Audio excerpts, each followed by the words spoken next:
Bonjour à toutes et à tous, j'espère que vous allez bien, je suis très contente de vous retrouver. Aujourd'hui, je voulais vous parler d'un sujet qui me semble très important, notamment pour toutes les personnes qui souhaitent se reconvertir ou qui souhaitent se lancer dans un projet. Très souvent, quand on a ce genre de projet, on attend d'avoir le déclic. On attend de sentir le bon moment.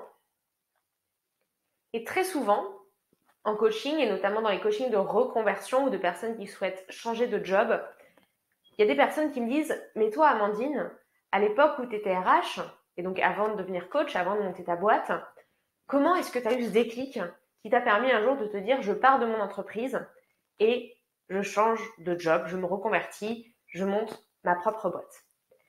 Et donc c'est pour ça qu'aujourd'hui, j'avais envie de vous parler du sujet du déclic. En vous parlant plutôt de mon exemple personnel par rapport au déclic en reconversion professionnelle, mais vous allez voir que c'est applicable finalement à tout un tas d'autres situations.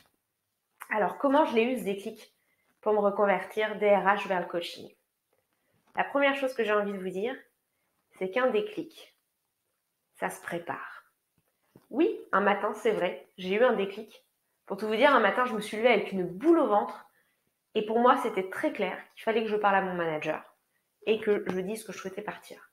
À ce moment-là, il n'y avait pas d'autre possibilité. À ce moment-là, je ne pouvais pas continuer. C'était forcément ce qui devait se passer. Mais pour avoir ce déclic, pour me réveiller avec cette certitude ce matin-là, il a fallu pendant des mois, et j'ai presque envie de dire même des années avant ça, que je prépare le terrain fertile pour que cette prise de conscience puisse émerger. Je m'explique. Avant ce déclic, rien n'était certain. Oui, j'étais pas bien dans mon job. Oui, j'étais déçue des ressources humaines parce que moi, je voulais accompagner les hommes et pas juste gérer des ressources.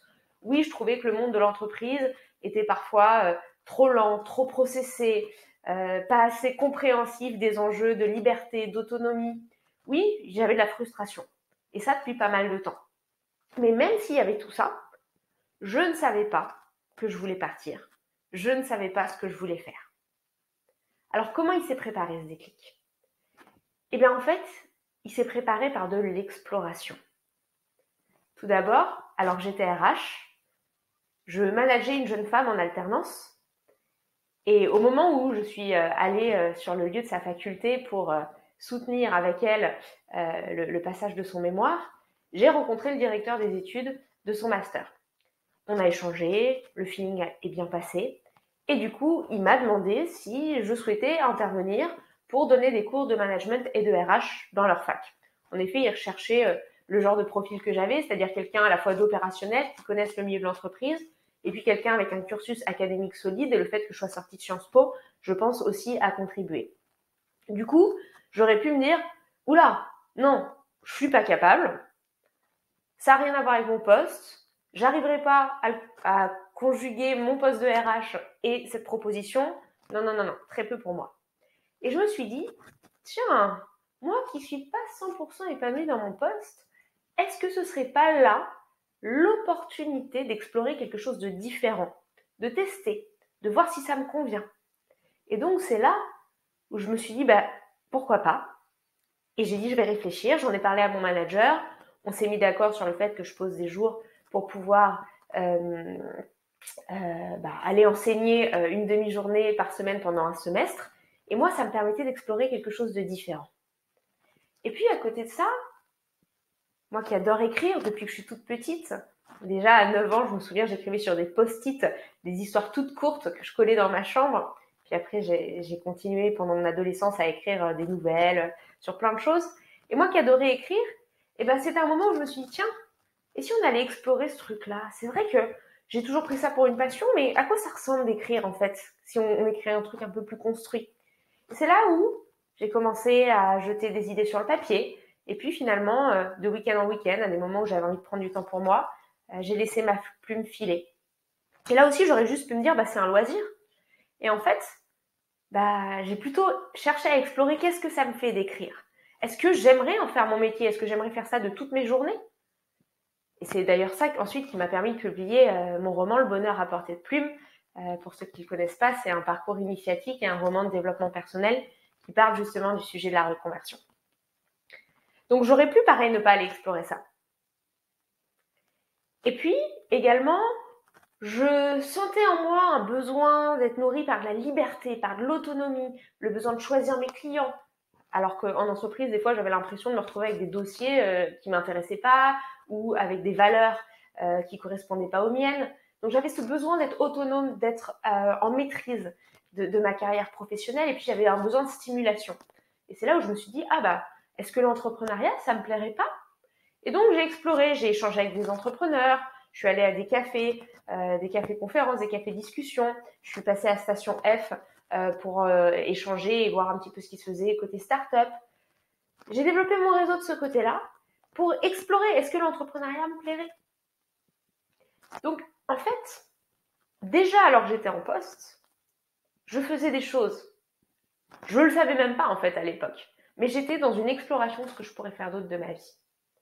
Et puis, c'est aussi à ce moment-là que le yoga, la méditation sont entrés dans ma vie, ce qui m'a permis aussi de gagner beaucoup plus en conscience de moi, de mes émotions, de ce que j'aimais, de ce que j'aimais pas. Le voyage aussi m'a permis de prendre beaucoup de recul, beaucoup de distance. Et puis, c'est aussi, je pense, le voyage, le yoga, la méditation qui m'ont permis aussi d'entendre ce que disait mon corps. Mon corps qui, à la suite du plan social que j'ai mené la dernière année où j'étais en poste dans mon entreprise, et donc où plus de 60 personnes ont été licenciées, et ben je me sentais pas alignée. Je savais au niveau de ma tête que ça me convenait pas de faire des RH pour licencier des gens. Mais là, c'est mon corps qui parlait. Parce que le matin, à cette période-là, je me réveillais avec des grosses migraines. Donc, tout ça, l'exploration, l'écoute de moi, le test, le fait d'oser faire de nouvelles choses, c'est ça qui a permis le déclic ce matin de mai où je me suis réveillée en me disant « Eh oui, je sais que je veux partir. Tout ce que j'ai exploré à côté, c'était tellement plus stimulant. » Donc, mon point, c'est de vous dire un déclic, ça se prépare. Et ça se prépare par de l'exploration, du test et le fait d'oser sortir de sa zone de confort. C'est vrai que ce soit pour un projet de reconversion, pour un projet de déménagement, ça demande d'aller visiter plein d'appartements, ça demande de demander des avis à des personnes, ça demande de passer dans les agences immobilières. C'est vrai pour un projet de voyage, ça demande peut-être de rentrer en contact avec des personnes qui organisent. Pour n'importe quel projet, le fait d'aller explorer et tester permet ensuite le déclic. Cet effet « waouh », cet effet « ah oui, maintenant je sais ce que je veux ». Ça, c'est la première chose que je voulais vous dire. Et la deuxième chose, c'est qu'un déclic, en plus de se préparer, une fois qu'on l'a eu, on prend soin de lui. On l'aide à évoluer. Si j'en reviens toujours à ma reconversion, une fois que j'ai eu le déclic, je veux partir, je veux tester quelque chose de différent et je peux faire plein d'autres choses, donc testons.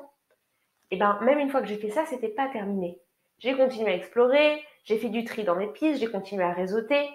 J'ai compris que je pouvais monter mon entreprise parce qu'il y avait plein d'autres choses à écrire, enseigner que je pouvais faire à côté.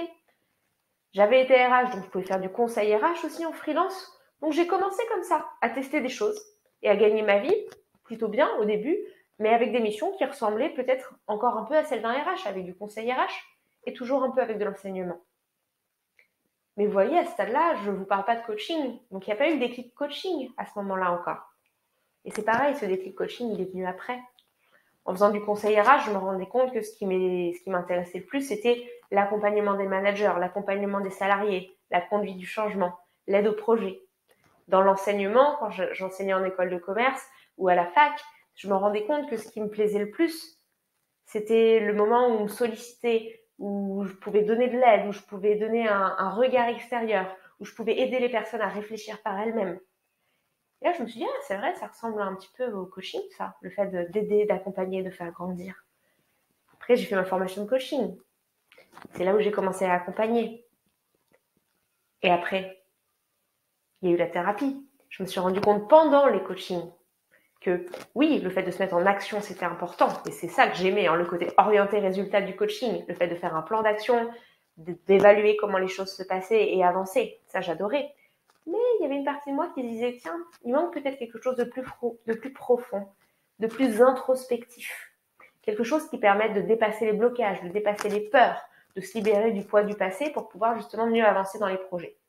Et c'est là où est venue l'idée d'ajouter à ma casquette de coach une casquette de thérapeute et donc de me former à l'outil de thérapie qui est la programmation neurolinguistique. Donc, en fait, vous voyez, dans une reconversion, on ne peut pas dire il y a un déclic où du jour au lendemain, on se dit je veux partir de mon job et je veux devenir ça. Je me suis pas dit, il y a 6 ans, je veux devenir thérapeute. Mais je me suis dit que ça allait pas dans mon job, je me suis dit que je voulais tester d'autres choses, puis je me suis dit que je voulais partir, puis je me suis dit que je voulais me mettre à mon compte, puis je me suis dit que je voulais devenir coach, puis je me suis dit que je voulais être coach et thérapeute. Voilà comment un déclic, ça se nourrit, ça s'entretient, ça s'arrose un petit peu comme une plante qu'on fait grandir. Alors, si vous voulez récolter votre déclic, et que ce déclic donne quelque chose de beau, de fleuri, de joyeux, déjà semer des graines, c'est la partie exploration, pour que l'une d'elles croisse. Et ensuite, une fois que cette graine est sortie, arrosez votre déclic pour pouvoir continuer à le nourrir et qui vous amène vers d'autres prises de conscience. Voilà ce que je voulais vous partager aujourd'hui. J'espère que ce contenu vous a plu. N'hésitez pas à le partager si vous pensez qu'il pourrait aider des personnes autour de vous. Et vous pouvez aussi me retrouver sur mon compte Instagram, sur lequel je poste toutes les semaines des conseils coaching, ou bien me suivre sur ma page LinkedIn. Et si vous souhaitez prendre rendez-vous pour un coaching individuel sur mesure, vous pouvez me contacter sur mon site www.beyourbestself.fr. À très bientôt.